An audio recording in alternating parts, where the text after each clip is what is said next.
nanohub.org. Online simulation and more for nanotechnology. Hello. I'd like to tell you about a project that I'm involved in. NEEDS is a 5-year initiative that is jointly funded by the U.S. National Science Foundation and by the Semiconductor Research Corporation. I'm Mark Lundstrom at Purdue. I'm the lead investigator. The 4 universities involved in this effort are Purdue, UC Berkeley, MIT, and Stanford.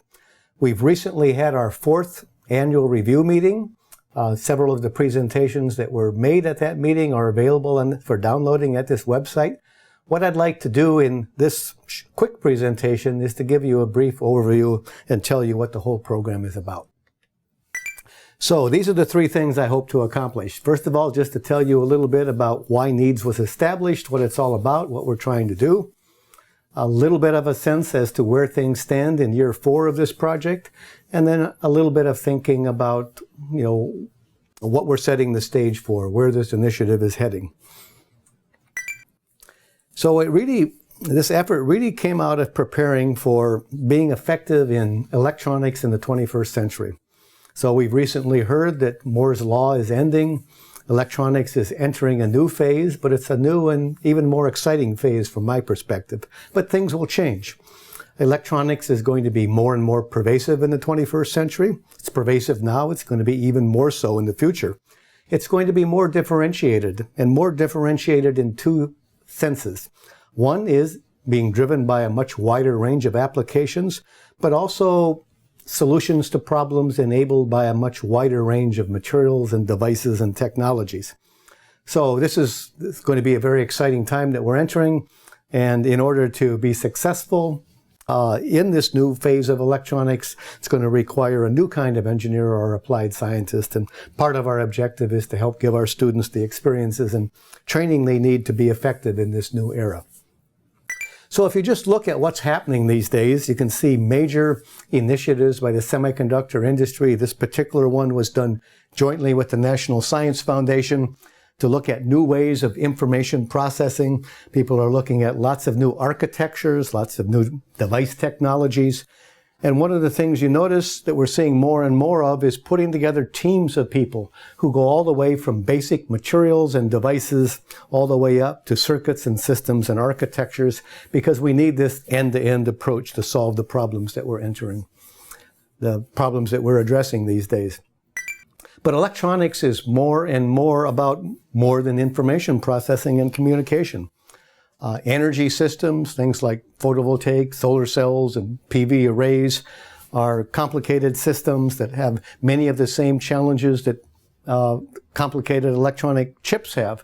But they still have not benefited from the kind of model-driven hierarchical design approach that is common in electronics. And one of our goals is to bring those approaches to this field and deal with such challenging problems as how do you confidently predict 50-year reliabilities for systems like this.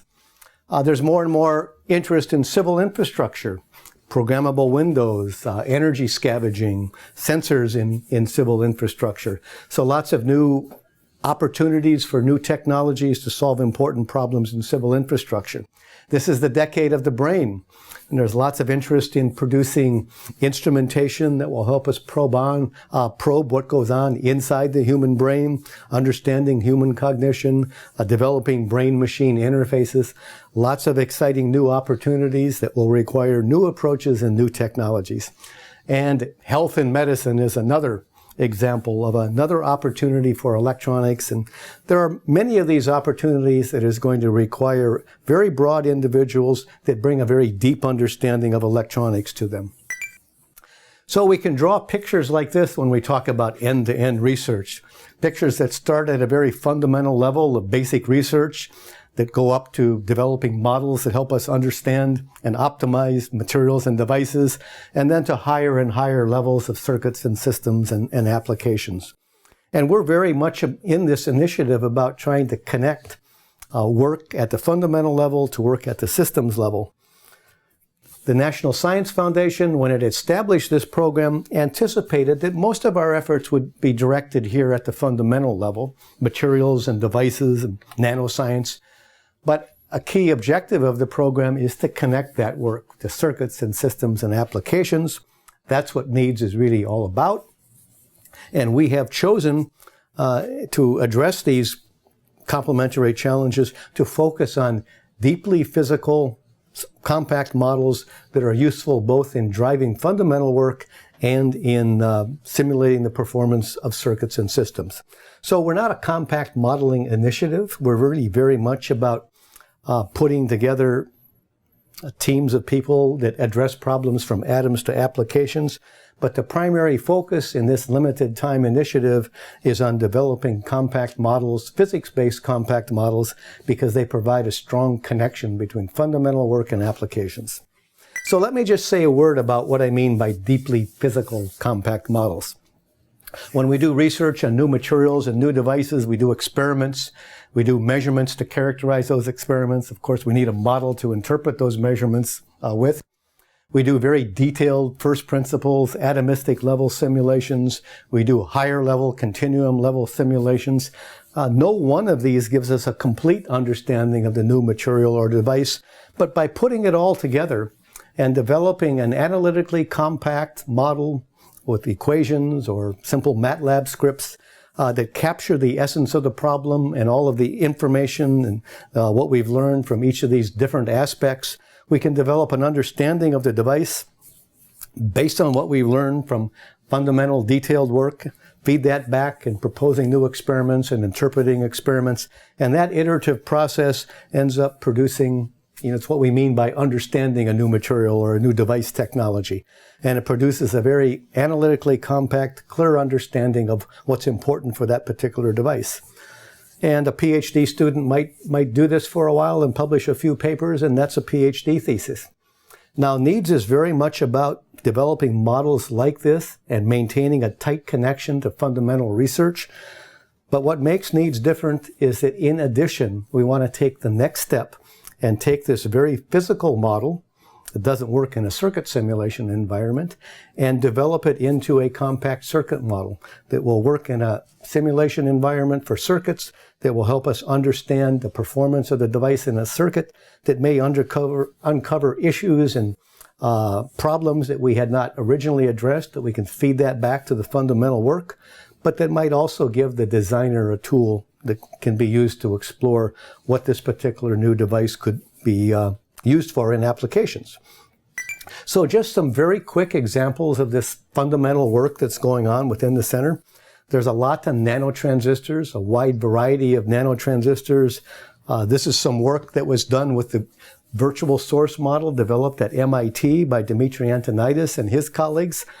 This particular paper was using it to extract physical understanding of mean free paths and injection velocities in very short channel silicon MOSFETs.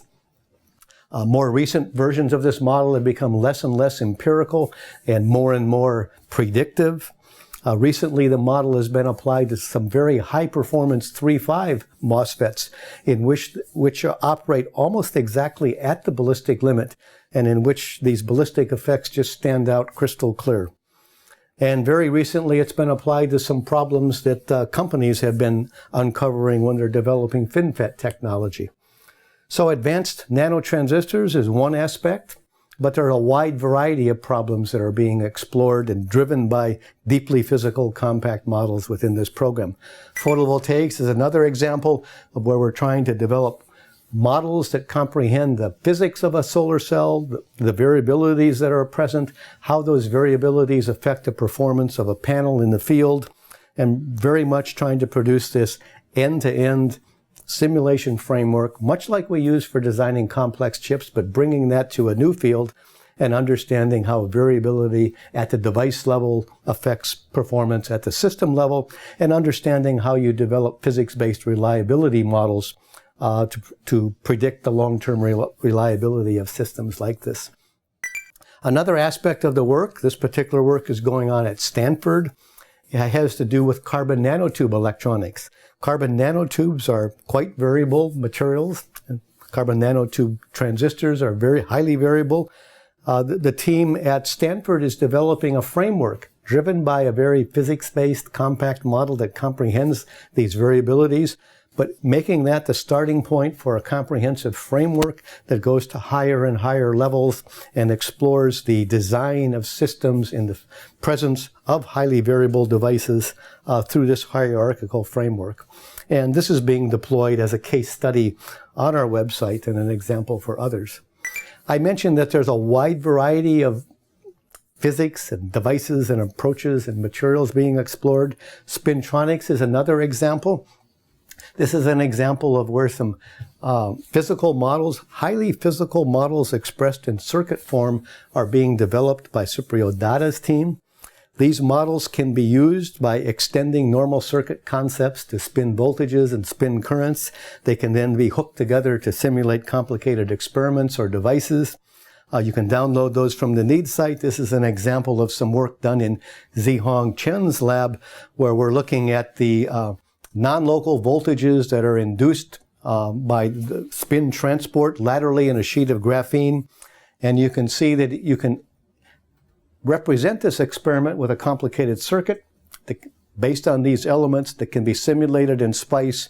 Does a pretty good job of describing the experiment and allows you to pull out physical parameters like spin diffusion lengths and things like that. At the same time, more recently, this group is also looking at building much more complicated systems to do information processing in new ways.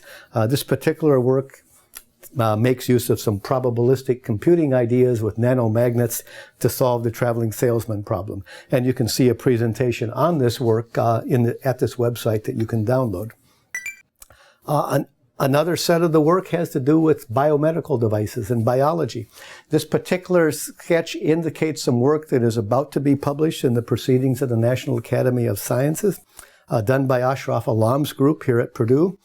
It uses a droplet-based sensor, which can, as the droplet evaporates, the concentration of the materials inside the droplet, the ions or the salt solution or whatever it is, increases.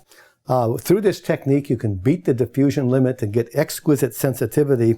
This particular work is looking at a way to measure the conductance as the drop evaporates and use that to infer whether the cells inside the droplet are alive or dead.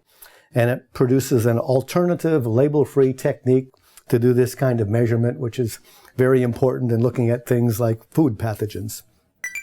So that's an example of the kinds of ways that a deeply physical compact model can help advance fundamental research.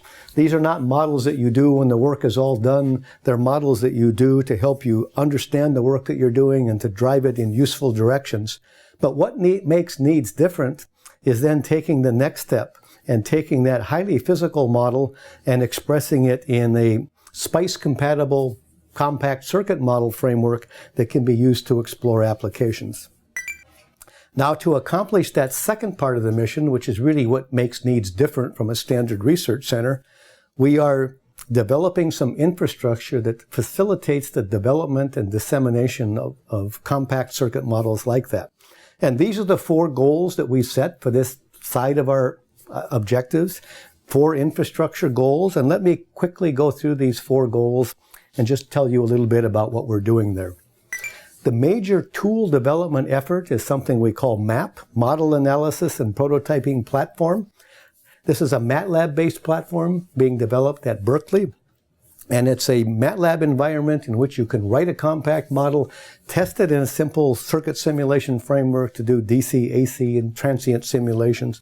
Test and debug your models, and for some of the problems that we deal with, it may provide all of the circuit simulation that is needed. But for others, you may need to insert this in a real SPICE engine, either a standard or open source SPICE engine, or maybe someday commercial engines. And we've already demonstrated the ability to take those MATLAB models and directly insert them as C code in the executable of an open source SPICE program, Zeiss, which is being developed at Sandia National Laboratories. One other part of this framework has to do with Verilog A models. Verilog A is the standard language that people write compact models in. When you're working at the very fundamental level, you don't do compact modeling for a living. You might write a compact model from time to time. If you're learning Verilog A, your Verilog A script might have problems in it. And what we are finding is that a very convenient way to debug Verilog A models is to take the model, automatically translate them back into a MATLAB model with a tool called VAP, Verilog A to map. And then you can run it in a familiar MATLAB environment and understand how it's converging, how it performs, and what the issues might be. And we're finding that to be a very effective way for developing robust compact models. So we see MAP having 3 different roles in electronics. It facilitates the development of high-quality compact models by people who don't do this routinely and regularly. Their focus is on more fundamental work.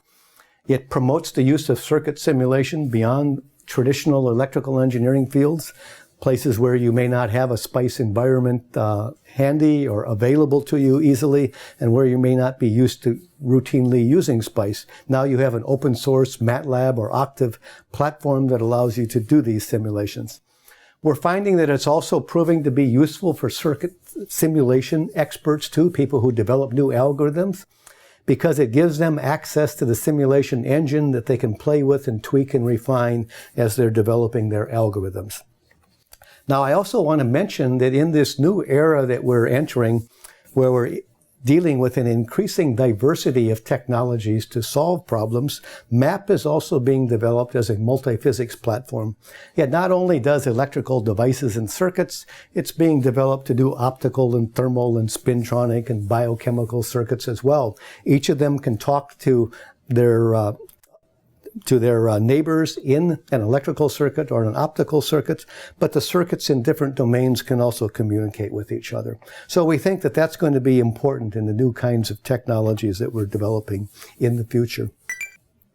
A second tool that we've developed is something to help people who, it originally developed to help people who occasionally write Verilog A models to help debug, check their codes for syntax.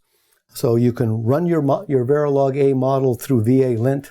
It'll check the code for syntax, pretty print it, indent it, and do things like that. But more importantly, it will actually test the model for adherence to best practices. This is a recent paper written by several people who are experts in the field and who are also closely involved with us in our advisory board, and J.G. Roy Chowdhury, our lead PI at Berkeley. This is a paper that describes best practices for writing compact models. VA lint checks for most of those best practices and alerts you as to whether you're following them or not following them. So that's a useful tool to help us improve the quality of these compact models. Now, we also aim to become a central repository, a place where people can publish their models, a place where people can come and find a wide variety of models. To do that, we've created a publishing tool. So anyone can come to the website, they can start a project, they can build up their compact model publication with the model itself, with the circuit benchmarks, with the manual, with the experimental data to calibrate the model with. They can test it with VA lint and iterate until it passes. And then after it's reviewed by a curator, it's automatically published on our website. It's assigned a digital object identifier, and very soon you're going to be able to search for compact models just the way you now search for papers on the web. So this is a useful tool, we believe, for the community that will help a larger number of people publish models and will help others come and find those models. So if you come to our website, you'll see a significant collection of models that are a growing set of models covering a very wide range of technologies, and you can see what some of them are here. Right now we have 35 such models. About 20% of them came from people not formally in the program, and we hope to see that grow. They've been downloaded over 10,000 times, which is a factor of 10 growth in the last year. And we're really on our way, I think, to becoming a useful resource for the community. And that's our objective. Now, another goal of this project is to help prepare our own students, ourselves, working engineers for this new era that we're entering. And this new era is going to require some very special people. People who can bring together a broad range of technologies, can add their own depth and expertise in their particular field, and bring it all together to create an important new application or solve an important challenge. The people that do this need a deep understanding of nanoscience and technology because that pervades everything we do. They need a deep understanding of electrical engineering so they can bring an electrical engineer's way of thinking about these problems to new fields. They need a very broad understanding of technology in addition to that depth in EE. But it can't be a shallow understanding. It has to have enough depth that they can do significant work with these new technologies, which means they have to be able to quickly learn, adapt, and contribute to new projects. And it requires more and more an understanding of technology from end to end, an understanding at the fundamental level, but an understanding of what the system level demands in terms of the requirements of that technology as well. So to address that challenge, the experiences that students get in this initiative help address part of that challenge. The other way that we're addressing that challenge is through something we call NanoHub U. And these courses are now offered for the first time through the edX platform as well.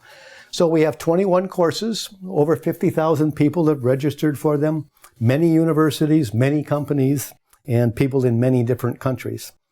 This is an example of one of those courses. This is a course by Cipriot Dada that discusses a fundamental understanding of how current flows at the nanoscale, since most of the devices we work with these days are nanoscale devices.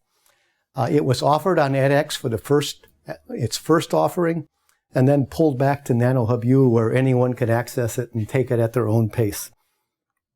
So these courses are intended to be broadly accessible without a long string of prerequisites.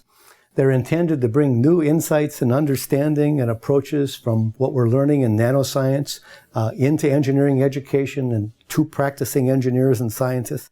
They're short, but they're intended to be deep starting points. There's enough to get you started, then you can learn what you need to learn for your project. They're not broad, shallow survey courses. And they're all about new approaches and new ways of thinking about problems. And we aim to deploy courses on this website that are not widely available elsewhere, but for which there's a wide demand. So visit NanoHub U and you'll be able to see what's available there. So all of these resources are available through our website, needs.nanohub.org. And if you go to the website, you'll see a section where you'll see those 35 compact models. You can download them. You'll see a section of tools where you can access the MAP platform, the VA lint tools, the publishing platform, and publish your own compact model there. You'll see some training resources if you're a first-time compact model developer or you're new to that. You'll see some seminars and tutorials on the art and practice of developing compact models. There's a section we call Science to Systems. There's some more fundamental physics tools that back up the compact models there.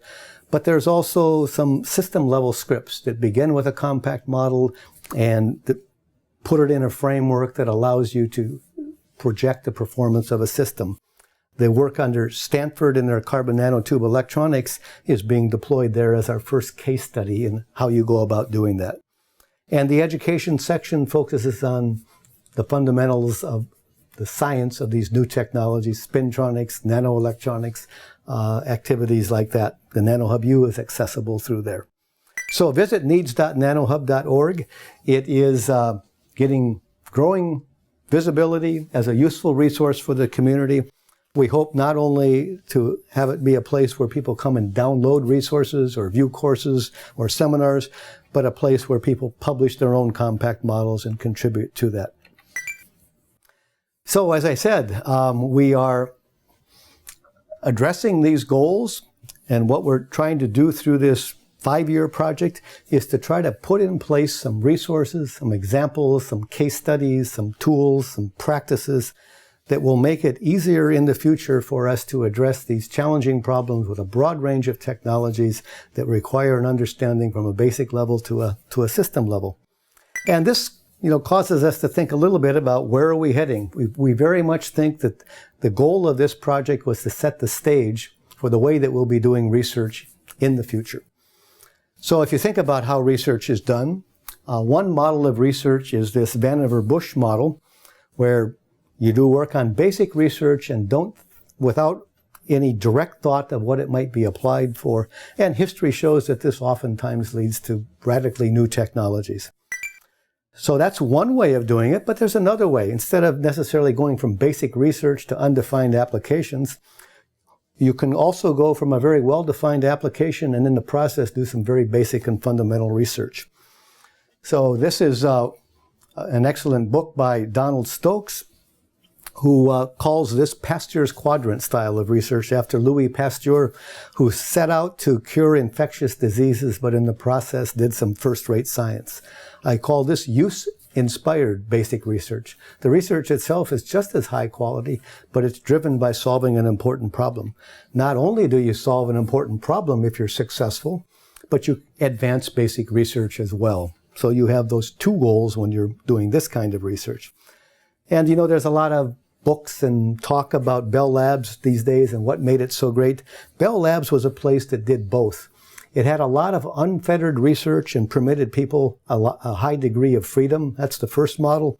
But it also had some really important problems for the Bell system that needed to be solved. And people found that very useful to focus on real problems. And that oftentimes led to some really outstanding Nobel Prize winning research. So the kind of research that we would do in this style of research would be very much application driven. It would be done by small teams of people who are experts at the application and system level, people who are experts at the device and materials level, but all of which have an appreciation for the technology from one end to the other. The goal would be to solve important problems that can only be solved with new breakthroughs in science. Another goal would be not just to solve the problem, but also to advance basic materials and device science in the process and contribute something that will help to solve new problems in the future. These problems would be ambitious, but they would be achievable by a small team in a few years. So you think back to the transistor. When Bell Labs recognized that the scientific base was there, the time was right to invent a solid-state replacement for a vacuum tube, an idea that had been patented in 1930 or so.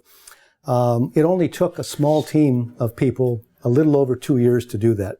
So we're not looking for 20-year projects. It's important to do 20-year projects, but we're looking here to do things that are doable in 3 years, 5 years by a small team of people.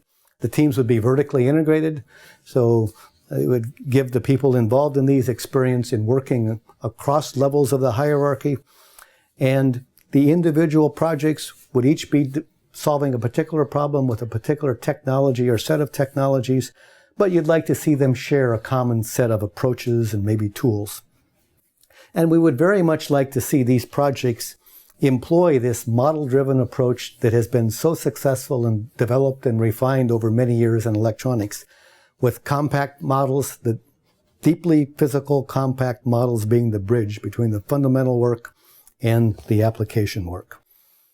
And hopefully NEEDS will have set the stage by making the development of these models much more easy to do and the quality of the models much higher with the resources that NEEDS offers.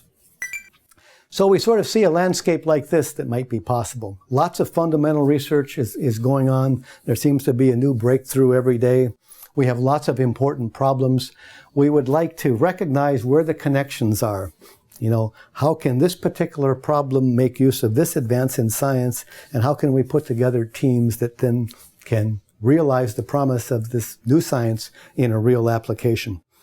Now, a lot of this is sort of like Bell Labs. Bell Labs had a lot of unfettered research, and Bell Labs had a lot of important problems. There's a need, it seems, for something in between, some enabling infrastructure. And that's something that NEEDS has been trying to set the stage for.